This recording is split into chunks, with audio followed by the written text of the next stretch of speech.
Good morning guys ৰাতিপুৱা পানী খাই দিনটোৰ আৰম্ভণি কৰিলোঁ আৰু তাৰপিছত ভিডিঅ' কৰা নহ'ল। এতিয়া দুপৰীয়াৰ ভাত সাজ খাবলৈ বহিছোঁ। দুপৰীয়াৰ ভাত পানী খাই এয়া মই বিয়াত যাবলৈ ৰেডি হৈছোঁ। বিয়া মানে আমাৰ হিৰু বাইদেউৰ বিয়া, তো তাত যাবলৈ ৰেডি হৈছোঁ। মোক কেনেকুৱা লাগিছে কমেণ্টত জনাব। তো এতিয়া মই গৈ আছোঁ, বাবাই মোক থ'ব গৈ আছে। কৰবী বাইদেউ আৰু জ্যোতিৰূপা বাইদেউৰ ইমানেই ফোন আহিছে মোৰ তাত, তেনেকুৱা লাগিছে যেন মই উৰি উৰিহে যাম। ফাইনেলি মই আহি পালোঁ।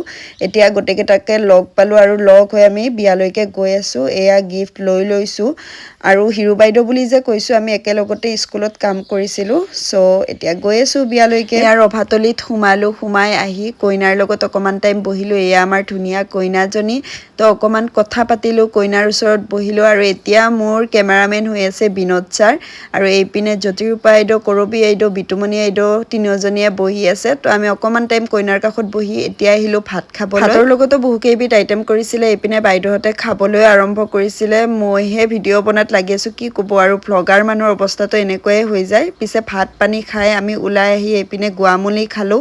তাৰপিছত আমি অকণমান টাইম বহিছিলোঁ, সেইখিনি দেখুওৱা নহ'ল। আৰু ৰাস্তাৰ অৱস্থা দেখিছেনে, একদম বেয়া। বিয়া ঘৰৰ পৰা ওলাই আহি এতিয়া আমি ঘৰ অভিমুখে গৈ আছোঁ। আজিৰ ভিডিঅ'টো যদি চাই ভাল লাগিলে লাইক, কমেণ্ট, শ্বেয়াৰ, ছাবস্ক্ৰাইব সকলোখিনি কৰি দিব। আজিৰ কাৰণে বাই।